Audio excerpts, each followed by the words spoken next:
حقیقت یہ ہے کہ جو مومن ہیں اور اپنے پروردگار پر بھروسہ رکھتے ہیں ان پر اس کا کچھ زور نہیں چلتا. اس کا زور انہی لوگوں پر چلتا ہے جو اس کو رفیق بناتے ہیں اور اس کے وسوسے کے سبب اللہ کے ساتھ شریک مقرر کرتے ہیں. اور جب ہم کوئی آیت کسی آیت کی جگہ بدل دیتے ہیں اور اللہ جو کچھ نازل فرماتا ہے اسے خوب جانتا ہے تو کافر کہتے ہیں کہ تم تو اپنی طرف سے بنا لاتے ہو. حقیقت یہ ہے کہ ان میں اکثر نادان ہیں. کہہ دو کہ اس کو روح القدس تمہارے پروردگار کی طرف سے سچائی کے ساتھ لے کر نازل ہوئے ہیں تاکہ یہ قرآن مومنوں کو ثابت قدم رکھے اور حکم ماننے والوں کے لیے تو یہ ہدایت اور بشارت ہے. اور ہمیں معلوم ہے کہ یہ کہتے ہیں کہ اس پیغمبر کو ایک شخص سکھا جاتا ہے مگر جس کی طرف تعلیم کی نسبت کرتے ہیں اس کی زبان تو عجمی ہے اور یہ صاف عربی زبان ہے. جو لوگ اللہ کی آیتوں پر ایمان نہیں لاتے ان کو اللہ ہدایت نہیں دیتا اور ان کے لیے عذاب علیم ہے. جھوٹ تو وہی لوگ باندھا کرتے ہیں جو اللہ کی آیتوں پر ایمان نہیں لاتے اور وہی جھوٹے ہیں. جو شخص ایمان لانے کے بعد اللہ کے ساتھ کفر کرے وہ نہیں جو کفر پر زبردستی مجبور کیا جائے اور اس کا دل ایمان کے ساتھ مطمئن ہو، بلکہ وہ جو دل سے اور دل کھول کر کفر کرے تو ایسوں پر اللہ کا غضب ہے اور ان کو بڑا سخت عذاب ہوگا. یہ اس لیے کہ انہوں نے دنیا کی زندگی کو آخرت کے مقابلے میں عزیز تر رکھا اور اس لیے کہ اللہ کافر لوگوں کو ہدایت نہیں دیتا. یہی لوگ ہیں جن کے دلوں پر اور کانوں پر اور آنکھوں پر اللہ نے مہر لگا رکھی ہے اور یہی غفلت میں پڑے ہوئے ہیں. کچھ شک نہیں کہ آخرت میں یہی لوگ خسارہ پانے والے ہوں گے. پھر جن لوگوں نے ایذائیں اٹھانے کے بعد ترک وطن کیا، پھر جہاد کیا اور ثابت قدم رہے، تمہارا پروردگار ان کو بے شک ان آزمائشوں کے بعد بخشنے والا ہے، رحمت کرنے والا ہے. جس دن ہر شخص اپنی طرف سے جھگڑا کرنے آئے گا اور ہر شخص کو اس کے اعمال کا پورا پورا بدلہ دیا جائے گا اور کسی کا نقصان نہیں کیا جائے گا. اور اللہ ایک بستی کی مثال بیان فرماتا ہے جو کہ ہر طرح امن چین سے تھی، ہر طرف سے اس کا رزق با فراغت چلا آتا تھا، مگر ان لوگوں نے اللہ کی نعمتوں کی ناشکری کی تو اللہ نے ان کے اعمال کے سبب ان کو بھوک اور خوف کا لباس پہنا کر ناشکری کا مزہ چکھا دیا. اور ان کے پاس انہی میں سے ایک پیغمبر آیا تو انہوں نے اس کو جھٹلایا، سو ان کو عذاب نے آ پکڑا اور وہ ظالم تھے.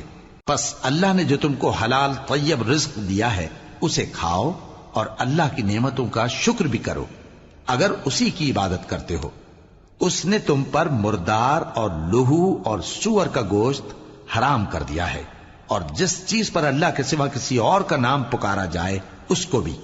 ہاں اگر کوئی ناچار ہو جائے تو بشرطے کہ گناہ کرنے والا نہ ہو اور نہ حد سے نکلنے والا، تو اللہ بخشنے والا ہے، مہربان ہے. اور یوں ہی جھوٹ جو تمہاری زبان پر آ جائے مت کہہ دیا کرو کہ یہ حلال ہے اور یہ حرام ہے تاکہ اللہ پر جھوٹ باندھنے لگو. جو لوگ اللہ پر جھوٹ باندھتے ہیں ان کا بھلا نہیں ہوگا. جھوٹ کا فائدہ تو تھوڑا سا ہے مگر اس کے بدلے ان کو عذاب علیم بہت ہوگا. اور جو چیزیں ہم تم سے پہلے بیان کر چکے ہیں وہ ہم نے یہودیوں پر حرام کر دی تھی اور ہم نے ان پر کچھ ظلم نہیں کیا بلکہ وہی اپنے آپ پر ظلم کرتے تھے. پھر جن لوگوں نے نادانی سے غلط کام کر لیا پھر اس کے بعد توبہ کی اور نیکوکار ہو گئے تو تمہارا پروردگار ان کو توبہ کرنے اور نیکوکار ہو جانے کے بعد بخشنے والا ہے، رحمت کرنے والا ہے.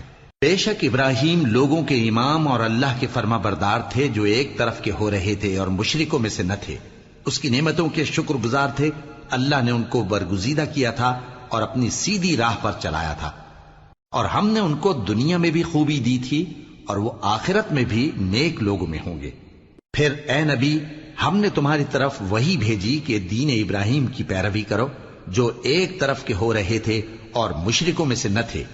ہفتے کا دن تو انہی لوگوں پر مقرر کیا گیا تھا جنہوں نے اس میں اختلاف کیا اور تمہارا پروردگار قیامت کے دن ان میں ان باتوں کا فیصلہ کر دے گا جن میں وہ اختلاف کرتے تھے. اے پیغمبر لوگوں کو حکمت اور نیک نصیحت سے اپنے پروردگار کے رستے کی طرف بلاؤ اور بہت اچھے طریق سے ان سے مناظرہ کرو. جو اس کے رستے سے بھٹک گیا تمہارا پروردگار اسے بھی خوب جانتا ہے اور جو رستے پر چلنے والے ہیں ان سے بھی خوب واقف ہے. اور اگر تم ان کو تکلیف دینی چاہو تو اتنی ہی دو جتنی تکلیف تم کو ان سے پہنچی، اور اگر صبر کرو تو یہ صبر کرنے والوں کے لیے بہت اچھا ہے.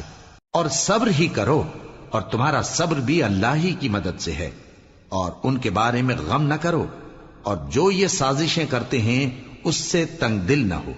کچھ شک نہیں کہ جو پرہیزگار ہیں اور جو نیکوکار ہیں اللہ ان کا مددگار ہے۔ دین کی بات پھیلانا صدقہ جاریہ ہے، ثواب کی نیت سے ویڈیو کو شیئر ضرور کیجیے۔ جزاک اللہ۔